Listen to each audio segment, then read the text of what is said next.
Hey guys, quick coming attractions for the podcast. We've got Jack O'Brien coming up. We've got David Stone, the producer of Wicked, coming up. Super VIPs. You don't want to miss one. Make sure you don't by subscribing to the podcast. Subscribe on iTunes, whatever podcast listener you use, or just go to the blog at theproducersperspective.com. Throw in your email address. You'll get it emailed to you as soon as it comes out. On with today's podcast. I want to be a producer with a hit show on Broadway. I want to be a producer. Hello, podcast listeners. Welcome back to the podcast. I'm super excited to have today's guest here with us because I've been a fan of his music since someone handed me a song to sing in like 1991 when I was an acting student at NYU. Welcome to the podcast, Mr. Andrew Lippa. Welcome, Andrew. Thank you. Hello. So, first of all, do you remember what I'm talking about? I have no idea what song you're talking about. No. What did you sing in 1991? So, I went to Tisch at NYU, and Jason Robert Brown was my singing accompanist. He was the accompanist. And that's like hitting the jackpot. I know. So I took some vocal coachings with him, and he said, I've got the perfect song for you. It's called Make It Fly by Andrew Lippa. Oh, my God. So that song was Tom Greenwald, who I wrote John and Jen with, and there was some company that was a competitive company to TheaterWorks USA. They were a smaller company in New Jersey. I don't even know if they exist anymore. They did shows, 45-minute shows for kids. And there was it was a sports-related, which already disqualified me, a sports-related something. I don't remember if it was like the Jesse Owens story or something like that. And we wanted to write an inspiring anthem, and we were young and believed in inspiring anthems. And we wrote this song called Make It Fly that Billy Porter actually loved and sang. And in fact, Billy, about a year ago, I bumped into Billy. We were doing an interview. We were both in Boston doing something about a year and a half ago. And we were back to back on WGBH. There was a TV interview, and we were both on the same show. And he said, do you still have that song, Make It Fly? Could you send a copy of it to me? I'm like, I had no idea where it was because it was before anything was digital. But I found it and sent it to Billy Porter. So, Billy, call me. You still haven't sung the song yet. The amazing thing, and the real credit to you as a composer, I can remember that fucking song. Hit it. Make it fly, make it so that you can touch the sky. Show the world that you can make the most of what you can. Oh, my God. That is actually what it is. That thing's stuck in my craw. Look at that. It's going to be... Here we are. What year was that? 91? So 25 years ago. And like Rossini. So Rossini was famous for taking old stuff and using it again. Like all throughout Rossini's operas, there's repeats. And he's like, oh, I like that tune. Let's use it in this opera. I have to, and also because he was always under deadline. I love that about, like, I got a show next week. I better write something. Or he would borrow old stuff or take stuff out of what we call the trunk. I don't know what they called it back then. So maybe Make It Fly will show up somewhere in a show. You never know. Well, I'm sure my version was much better than Billy Porter. You have a lovely voice, by the way. I'm perhaps a career missed.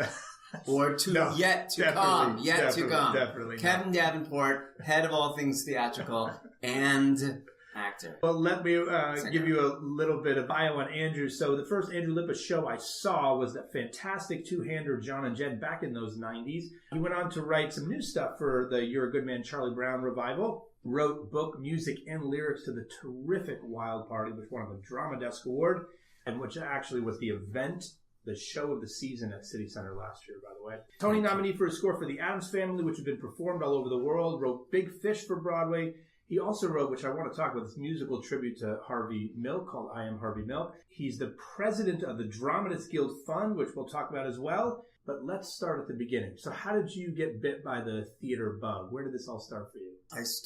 I was born in England. I was raised in suburban Detroit. We moved when I was about 3. So I'm, for all intents and purposes, American, but have this English, Jewish thing as well. And grew up in a great town where they had a really fantastic public school music program. I wanted to play piano, but my parents didn't have one and couldn't afford lessons. So I didn't start playing piano until I was in 8th grade. And so up until that point, I was a singer, and I always sang well. And I loved singing, and so I learned how to read music and sing. And music was my first entrance into art, and has always been my religion, my breath, my life, the thing I love the most.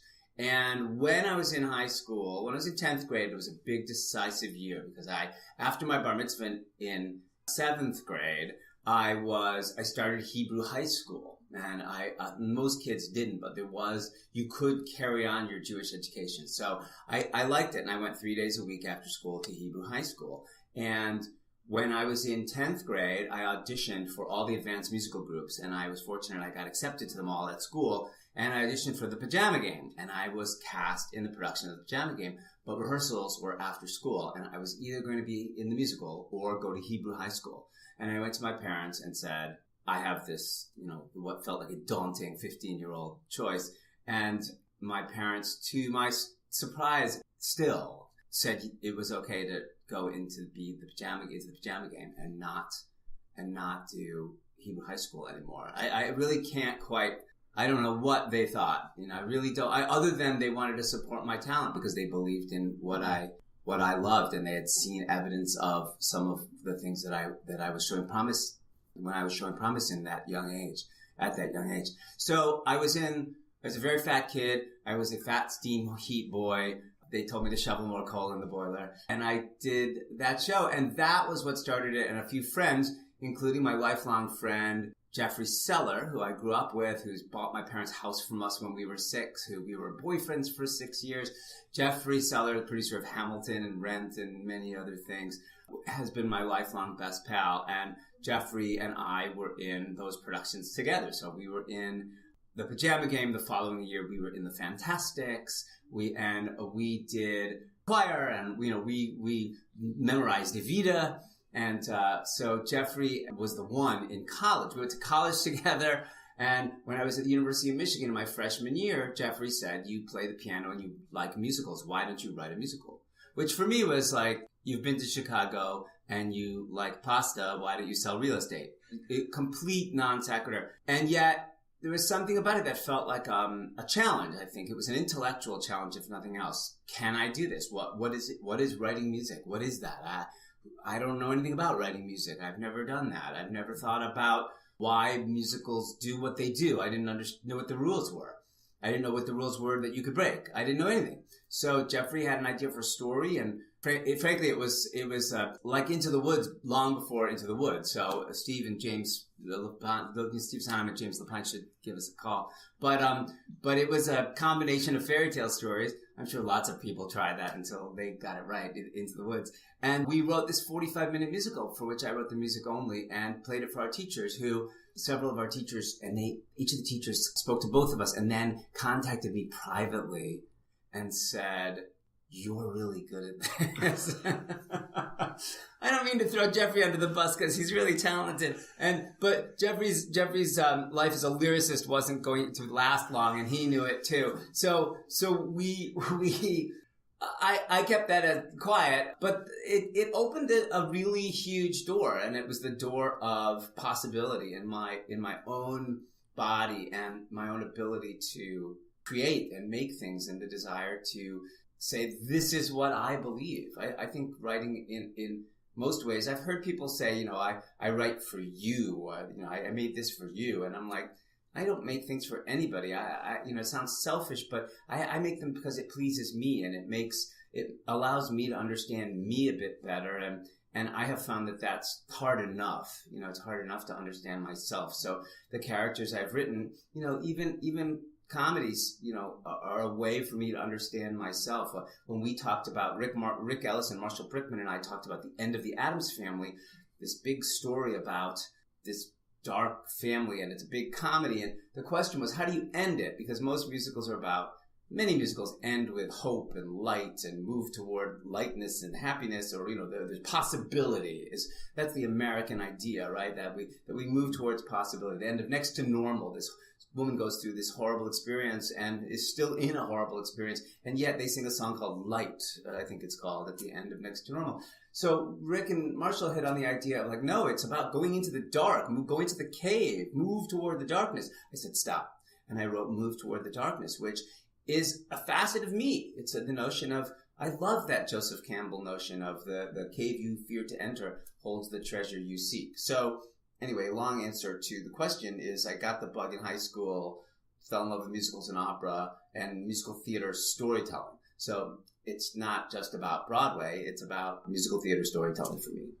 And so they tell you you're good, so you're like, okay, I'm going to do this. And after college, you move to the city and just start writing some more shows. How did you get that first show on? I went to the University of Michigan, go Blue, and graduated in 1987 with a degree in music education, and I was a school teacher at a private school on the Upper West Side called Columbia Grammar and Prep School.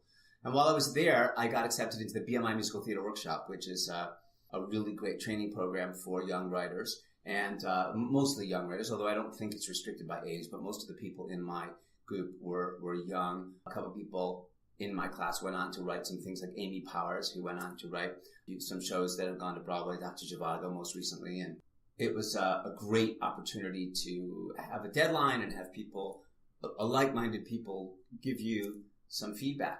And I met Tom Greenwald there, who I wasn't writing lyrics at the time, and I asked Tom to write something with me. Jeffrey Seller, again, came forward and commissioned us from a synagogue on the Upper West Side to do a musical based on a play a friend had written in college, which was 5 Jewish folktales that we musicalized into one play. And it was called A Pound of Feathers, and we got a production, and we did it in the end of 1989. And it was as non-professional as you can get, and yet Jeffrey and I, and Tom is the creative director at Spotco, the big advertising company, and he's also a children's book author. He's written over 15 children's books, and Tom and I had another idea to write a musical, and it turned out to be John and Jen. And one of the advantages of writing a 2-person musical is that you can self-produce, and I'm huge on this. This is a thing that we're also big at the School of Music, Theater, and Dance at the University of Michigan. Our new dean is big on this entrepreneurial things and ways that our young artists in particular can make their own work and can create their own universe. And we knew that somehow in the early 90s.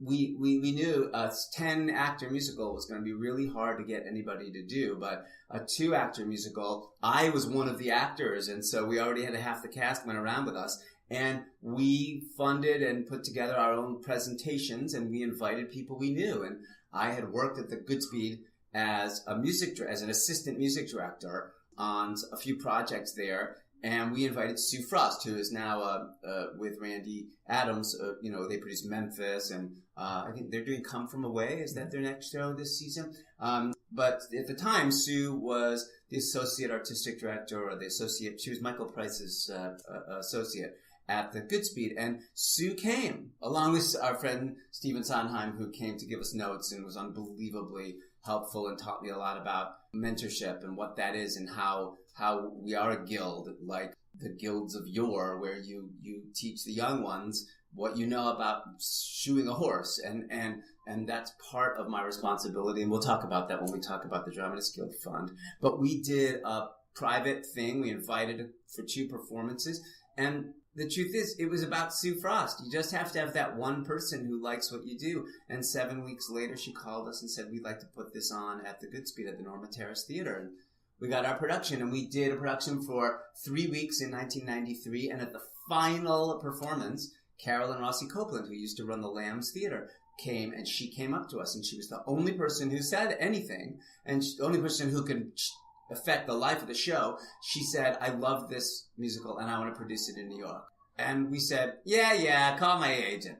No, we were so moved, and we said, okay. And 2 years later, she made good on that promise, and she produced it in New York. And we didn't make a giant noise, but it was a great thing for us, and it ran for about 6 months, and in this tiny space. And for part of that time, I was the music director and played the piano so that I could make a living, because we weren't generating tons of royalties. And it got recorded, and later it got licensed and published, and that felt like a real thing. That felt like, wow, you're not pretending anymore. You're not saying you're a writer and just doing it at home. You went through every step of this process, from an original idea made manifest through readings and productions, and then frozen into recording and a published version and a licensed version, and people now can do this show, and people can sing songs for their auditions, and people did and do. And our 20th anniversary production was last year with Kate Baldwin and Connor Ryan, and we recorded that too. And so I feel so fortunate that Carol and Rossi Copeland and Sue Frost came into our lives, because really it was about those 2 people who said yes. And all you need is really one person to say yes. What I love about how you work is that you've done things where you've written everything, book, music, lyrics, but you've collaborated with artists as well. Do you have a preference on which you like to do, or what's the difference for you? How's the process? I have enjoyed both collaborating with people who are passionate about a particular idea. Big Fish with John August.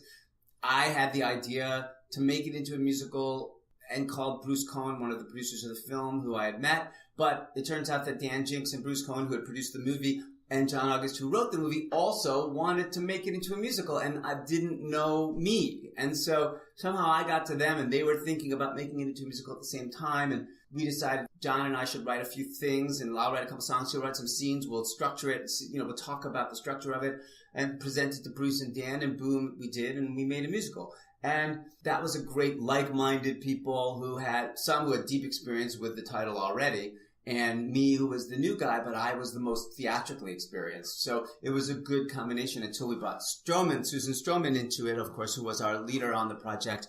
And then there was a real balance to, people who understood and worked in the theater and people who were new to working in the theater, newish. And funny, you don't look newish. But my experience, for example, this year, our world premiere of I Am Hutchinson, I Am Harvey Milk, which starred Kristen Chenoweth and me in the title roles. And we did it with 200 other artists on stage at the Music Center at Strathmore in Washington, D.C. And in all my career, I've never seen or been involved with something where an audience gave the first act a standing ovation. And that's what happened when we did it this April. And that piece, I wrote every second of it by myself. And I am at this moment in my career feeling very much like a novelist.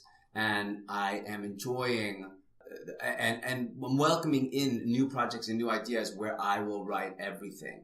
And it's forcing me to think in different ways and different ways of telling narrative, in different ways of chronologically playing with musicals. There aren't a lot of musicals I know of that chronologically challenge you, meaning, even like Death of a Salesman, which is a memory play in its way, or Glass Menagerie, which certainly is, and how you play with time in a musical is a really tricky thing, and I'm really interested in that. And so I just went to Mexico City last week to talk to a rights holder of a project I want to make into a musical piece. And he said yes, so I'm going to go forward with that. But the thing that people ask me about a couple of these new projects that I'm not going to tell you what they are yet, but are they musicals or are they opera? There's this constant question, to me, and Anne Hutchinson, Harvey Milk, in the press that we got, and the wonderful support from places like the Wall Street Journal or the Washington Post or Opera News, the folks who wrote about our piece everybody's starting to learn that it's musical theater and it's opera, that it's a three-song thing, but it is in a vernacular that is familiar to a larger audience, and it has the capacity to bridge those audiences, and it has the capacity to feel like something different because of it. I may end up writing a musical like Altar Boys, which I see all over your office here. Congratulations again. That has, real influence by contemporary music of its day. And at the same time, while I love music of my day, I'm not entirely motivated to write that kind of music. So I'm just happy to tell the story in the way I want to tell it.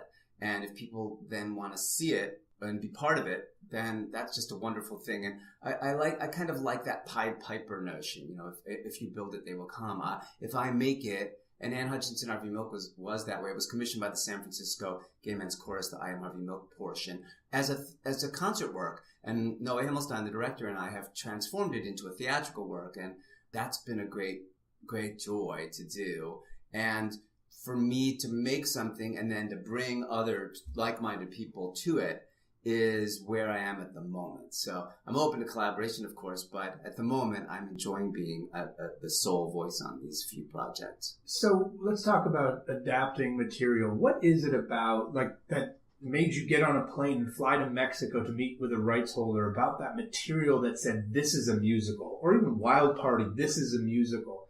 What do you look for? And do you think anything can be a musical? Well, the answer to that is yes. I think anything can be a musical. Describe Sweeney Todd not knowing Sweeney Todd. And, it's about this barber, and he was wronged by a judge, and he was imprisoned, and in Victorian era, and he finally gets out of prison and he goes back to his old stomping grounds, and he meets up with this woman who thinks she knows who he is but doesn't know who he is, and he uses her as cover so that he can start killing people surreptitiously. He stumbles on the idea that he can kill people as a barber, which is really what his trade was. And so he kills them, and he doesn't know what to do with the bodies. He's really just practicing so he can kill the judge who incarcerated him and raped his wife. And so the woman he lives with now, she takes those bodies and turns them into meat, because there's a scarcity of meat you're gone, you're out the door. Anybody, quote unquote, commercial producer is going to go, that, what on earth, but in the hands of masters like Stephen Sondheim and Hugh Wheeler, and Hal Prince, it becomes an extraordinary masterpiece that has long endured and turned into a film, etc. And so anything can be a musical. And I hope somebody cracks a science fiction musical. Like, I hope that's not a joke, because I love Star Trek and Star Wars and that whole universe of films. And boy, oh boy, I don't think I'm going to be the guy to do that, but I think somebody will, and I think somebody can. And challenge is a visual challenge, but there's also an imaginative equivalent, which is the theatrical idea of what those images are. I'm putting the call out. Anybody out there, if you got the idea, call me. 1-800-Star Wars the Musical, which is another story I can tell you about, a demo of Star Wars the Musical that I actually sang Yoda on, and Jason Robert Brown was involved. He didn't write it, but we were sworn to secrecy. I can't tell you that anymore. But what's the other part of the question? That was, is anything a musical? So I have, I don't know what makes me want to make something. And that was one of the things I said to the man I went to go see in Mexico. I said, look, if I knew the answers, all the answers as to why I want to make this into a musical, then if I were you, I'd say no. Because if I come to you with the answers, that's not art making. That's not passion. That's not what drives good storytelling. I don't know the answers, and that's why I want to make this, because what I am deeply intrigued by what happens to these characters. The basic story of the premise of this idea are three people who think they have finally found happiness, or a version of happiness in their lives after considerable suffering. And they have reached a point where at the beginning of the play, they've gone through the storm and they're in a good place. And then one terrible thing happens that affects all three of them at the same time and connects them together and drags them down into something far worse than what they came from in order to get there. And the question is, can you become happy again? Can you reach hope and happiness again after that kind of suffering? And again, commercial producers' eyes will glaze over the minute you say the word suffering, because, describe Les Mis. Les Mis is all about suffering, and all about a man who believes in God as the ultimate way out and the ultimate way to save your life. Well, if you start talking about God and suffering in the commercial musical theater, most people will leave the room or say thanks but no thanks.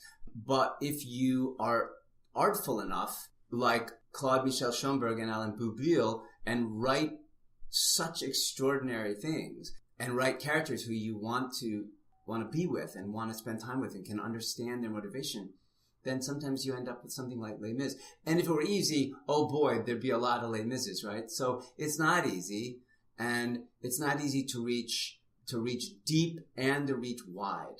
And Les Mis is I think the single greatest example in our lifetime of a musical theater piece that did both of those things. I think Hamilton, we don't know yet. We don't know how Hamilton will play around the world. So that's something I'm excited to watch and to see what happens, because we certainly know it reaches deep and wide in the United States. And so the next thing for the folks doing Hamilton is to play it in London, and then to see what happens in the rest of the world where they might have productions. Will the rest of the world want to see the depth and the width of the passion of that story outside of the American-ness of it?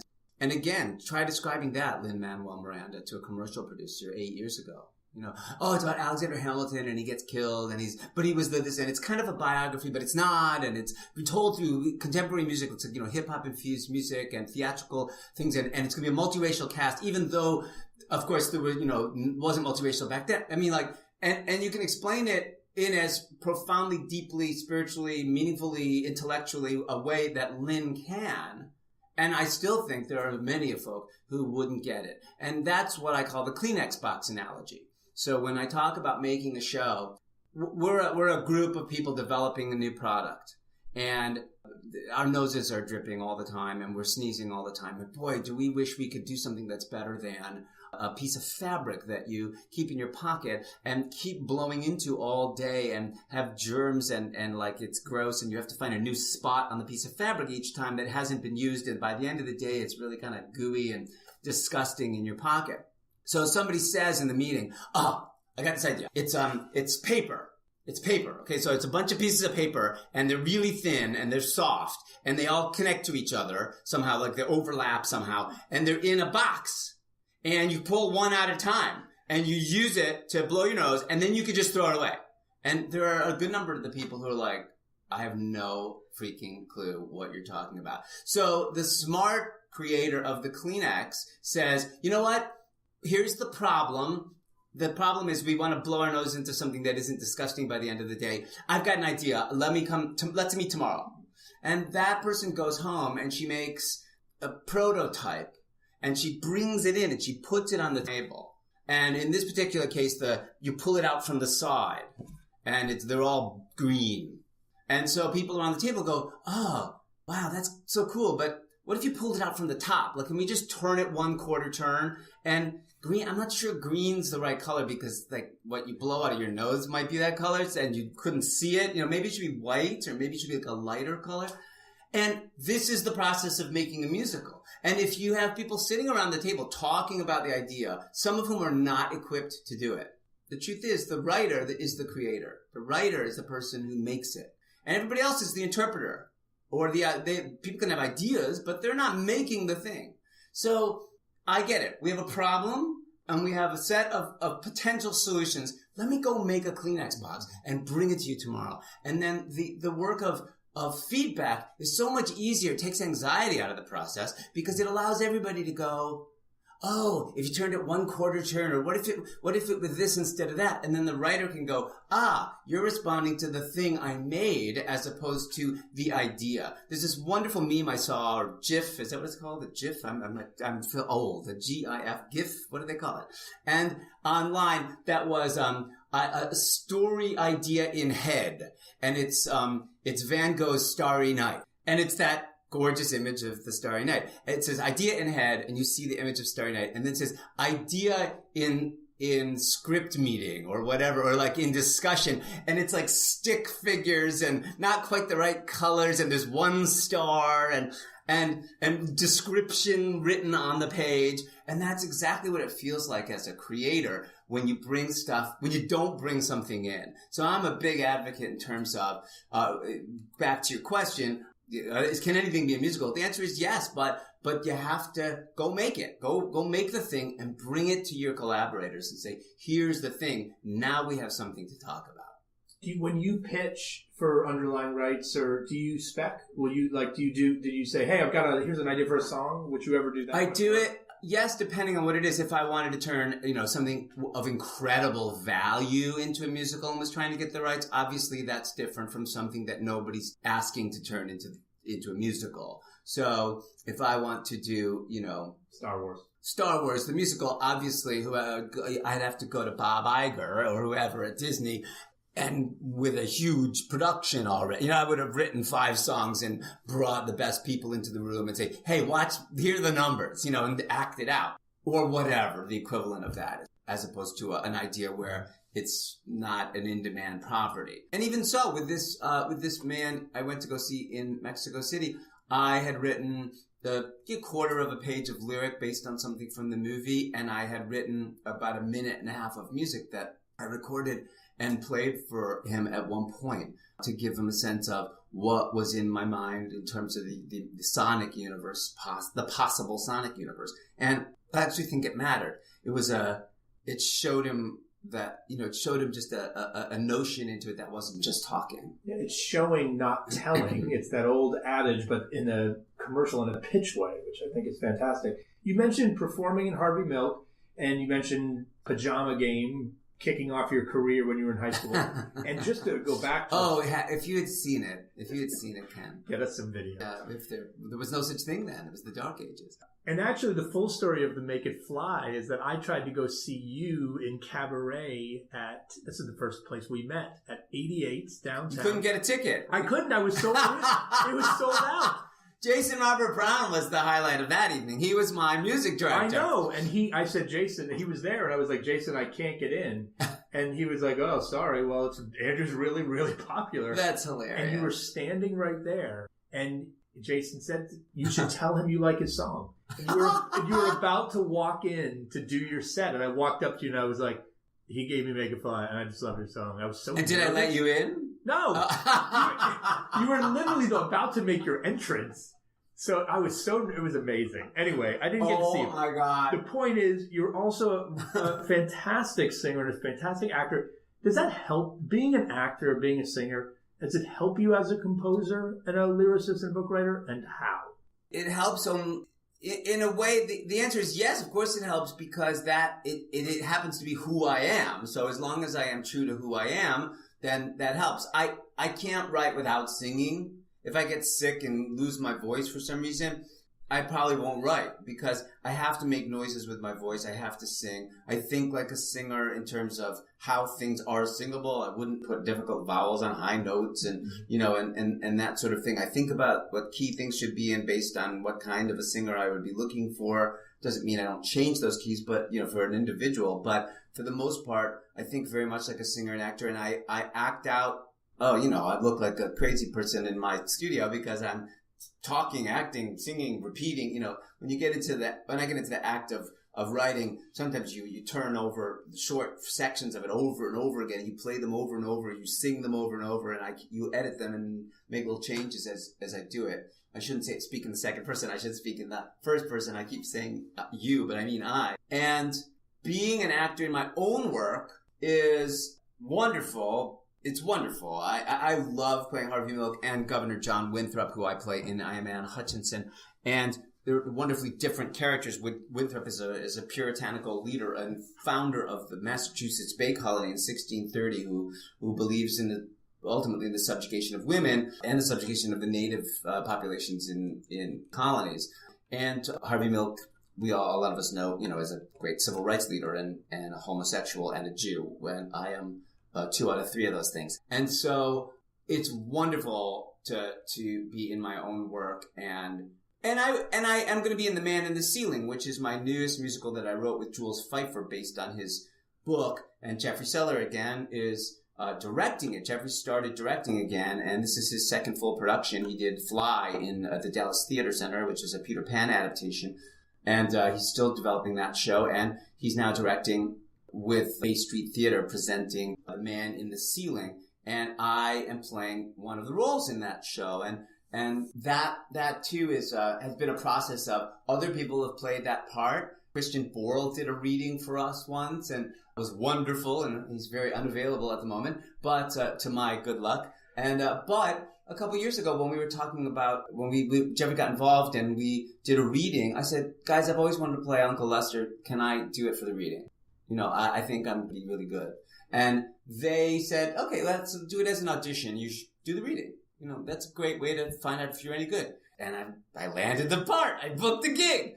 So I'm playing that role, and it really makes me happy. And then in December, I'm going to LA to do a one-night only event for my former students, Pat Lundquist and Pete Seibert, who have written an adaptation of the Swan Lake story. And they are producing in a 900-seat theater. They're a one-night event with a small orchestra, and I'm playing the baddie. And I get my own song, and I'm going to go to LA and do that and be in their show. And so I'm enjoying being an actor again and find it freeing in a lot of ways. And being part of the making of a show from the inside of a show again is really instructive and teaches me a lot about what I love about actors, what I love about the actor's art. What I recognize, I deeply recognize from our teacher and great writer, Edward Albee. Edward used to say at Dramatists Guild meetings, he often asserted that the difference between the creator's voice and the interpretive voice. And Edward was a strong believer that the writer is the creator in the room and that everybody else is an interpreter. And doesn't mean they're not creative, doesn't mean that they're not artists. They are. But they didn't make those words. They didn't make those songs. They didn't make those notes. And as an actor, I recognize that. I have a responsibility when I do my own work as well as others to honor the intention of the thing that was written. So it's a good reminder and a fun thing to return to. And I feel in a lot of ways in my life, I'm having an inverse experience. Some people feel physically diminished as they get older. I feel stronger. 8 shows a week. I just did a run in California of a show of mine that I do a lot in, and it's tiring. Really tiring. And Man City won't be quite as tiring because the role is sizable, but not nearly like the thing I did in California called Life of the Party, which is basically an Andrew Lippa compendium show. So I play the piano, I talk, I sing, I dance. And but as long as I'm healthy and people are interested in me. So tell me about your role as the president of the Dramatists Guild Fund and the mission of that part of the organization. The Dramatists Guild Fund is the charitable arm of the Dramatists Guild of America. The Dramatists Guild of America is the organization that represents composers, playwrights, lyricists, librettists around the United States. We have about 8,000 members. The fund is a public charity that supports writers all across the United States, in part by giving emergency grants to people who can't pay their rent, can't pay for childcare, can't pay for food. Writers who are actually getting produced in theaters across America who cannot make enough living to take care of their families. We have actually a story. Somebody came to town with a new musical last year, wrote a major part of, a book musical lyric. They wrote a big part of a new musical. And because of the way deals are structured and the way option payments work and how writers aren't paid a lot up front, this person ran out of money and couldn't pay their rent when they were in rehearsal for this new show and had to come to us and ask us for some help. Off Broadway show? It was a Broadway show. And that's how dire it is for writers. We see the very successful ones, your friend Andrew Lloyd Webber and Alan Menken and Stephen Schwartz and Lin-Manuel Miranda, people who have, Bobby Lopez, who have, got really big successful shows. And yes, those generate a lot of income and they do generate a considerable amount of income for the writers of those shows. And if you're fortunate enough to be one of those people with those long-running shows that have multiple productions around the world, well, then it's the adage, which I learned from Richard Maltby Jr., you can't make a living in the theater, but you can make a killing. And it's a silly notion, but it is about the idea that if you have a big success, then everybody benefits. Everybody benefits, including the writers. But most writers don't reach that level of financial success, and that doesn't mean that they're not talented, and it doesn't mean that they don't deserve support. So in addition to supporting writers in that tangible financial way through grants and awards, we also do a program called the Traveling Masters Program, where we send out people like Terrence McNally and Stephen Sondheim and Doug Wright and other well-known playwrights and composers and lyricists across the country to do programs for students, for theaters, for college-age students. And we have hit 22 states so far, and we have a list of 28 others we are trying to cover in the next 3 years so that we really feel we've achieved a portion of our mission as a national organization. Our goals are to step in and support the help of writers. People you work with as you develop shows, Ken, who are, particularly if they're younger, and they've got to work really hard on the show, and there's not a lot of money in the pot from a producing perspective. It's hard to raise money. We all get it. And as writers, we agreed to a fundamental process, which is we know we'll take less payment up front in favor of the potential of a show being really successful, and then we're all going to share in that success. And that can take many, many years, and often, that success never comes. So a gorgeous production like Spring Awakening that you produced on Broadway with your partners last year, one of the greatest productions in many a season, as I told you personally before, and I'll tell you now on the air. And that show didn't run as long as you'd hoped it would, and therefore it didn't generate the income that you'd hoped it would, and therefore a lot of people who were counting on making some money, including the writers, didn't make it. And it took years and years and years to develop. These are not things that take a few months and, we didn't make it, let's do it next year. In the 50s and 60s, it worked that way. People would do a show, and next year, if it didn't work, another year later, they had another one. So it's a different thing, and therefore there's more need for a nonprofit organization like the Dramatist Guild Fund, not only to promote and sustain the work of writers themselves, but to go out into the communities and say, hey, it's not just Broadway. Theater is so many things and so many other things. And we want to promote the making of theater and the culture of going to theater, along with our friends at the Dramatist Guild and our friends at many other organizations who have the same mission, like the American Theater Wing. And it's a thrill to be part of this organization. Our gala is November 7th, and we've got a great lineup of talent. It's called Writers Thank Their Lucky Stars, and it's at Gotham Hall, and we have some great people. Again, Mr. Sondheim's going to introduce a cut song from Assassins, and that's exciting for anybody who loves the musical theater. And just a couple of weeks ago at a donor cultivation event at a private home, I got the opportunity to interview Steve Martin.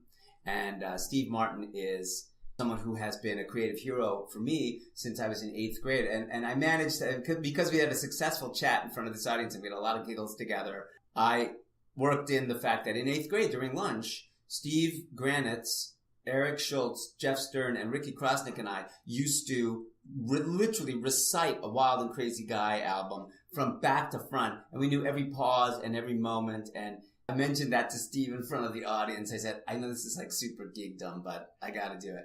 So we're attracting people like Steve Martin, who also loves the theater and has written several plays, has a new play developing being born at the Old Globe in San Diego this year. And I love the opportunity, and thank you for giving it to me, to talk about writers, how that's where it starts. Writers have ideas. Writers say, I want to make this thing. They find partners to help them do it. And people like you who help writers create something, and then we go do it. And a lot of the time, those people aren't able to support themselves solely writing in the theater, and we lose them to television and film. So I have nothing against television and film or writing novels, but I want people to work in the theater. I want the best talent to be in the theater. So I'm trying to do my bit. It's a great facet of that organization. So anyone interested, there's a section of the Dramatist Guild website has lots of information on the fund. Or if I may, you can go to dgfund.org, which is our own website. Great. Okay, my last question. Ready? Yeah. My James Lipton genie question. Is he here? Is James He's here? Always here. He's everywhere. I want you to imagine that the genie from Aladdin comes to knock on your door and says, Andrew, I want to thank you for the gifts that you've given to the musical theater and to writers all over the world, thanks to the Dramatist Guild Fund, and for giving Ken Make It Fly in 1991. And he's going to grant you one wish. One wish. What's the one thing that drives you so crazy about Broadway, that gets you angry, that gets you upset, that could have you jumping up and down, that you'd ask this genie to wish away? There's no way I'm going to honestly answer that question. You can do it. No one's listening to this. So I'll make it fly. I wish it's unrealistic. I mean, so it's a wish, clearly. Those are the best answers. Just like making a Kleenex. I wish time could slow down a little bit. From the moment a show opens to the moment of will it reach the audience it's trying to reach? That connection from the time that all the people who write about the shows and all the people who've seen the previews and the word of mouth and the perception in the theatrical community, all of the ways what a show is about and how it affects you and what it is communicated, it takes longer. It takes longer than we allow it to. So what I mean by that is it's a complicated answer for your audience, I know, because people don't know all of the ins and outs of the Broadway world. But you do 4 weeks of previews. Really, if you're in a 1,000-seat house that's only 32,000 people, if you filled it, which you haven't. So you've only got under 30,000 people to communicate with each other, and it takes a while to get that energy going. And then you've got 20 people who weigh in with criticism in various places, print and internet journalism and television, etc. Maybe 25 people weigh in, which is a very small number, really.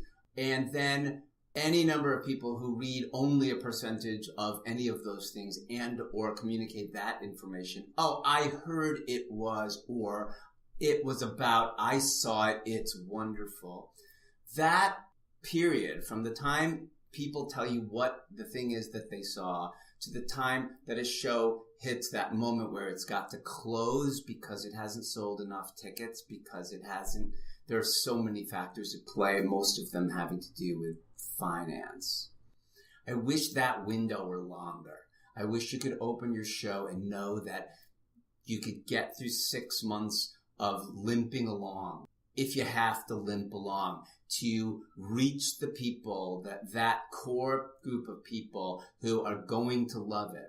And then those people will tell other like-minded people, and what looked like a show that wasn't going to be successful will be selling 90% in 6 months. But unfortunately, because otherwise you have to be a blockbuster out of the box.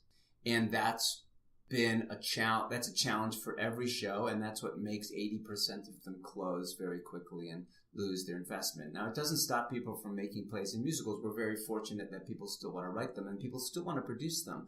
But I think over time it affects the kinds of things that people think work or are successful on Broadway, and the length of time it takes to go through all the hoops you have to go to prove before it gets there, because it's such a large financial commitment, that it can work. So I wish there was a little more love in the hey, it's not selling that well this week, but just we're going to get there. We're going to get there, and just give it some time. And sometimes, movies hit that same thing. Movies are even, I think it's even worse. My husband's in the movie marketing business.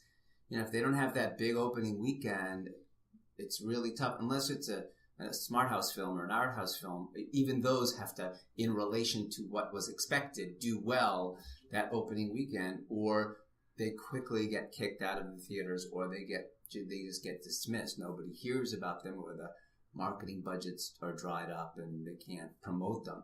So I know it's a complex answer, but I guess the simple answer is, from the day you open to the moment you have to decide, are people getting this? Do people like it? Is it working? Are people coming? And it's not even about do they like it. It's just about, did you reach, I'm going to use your show as an example just because I loved it so much.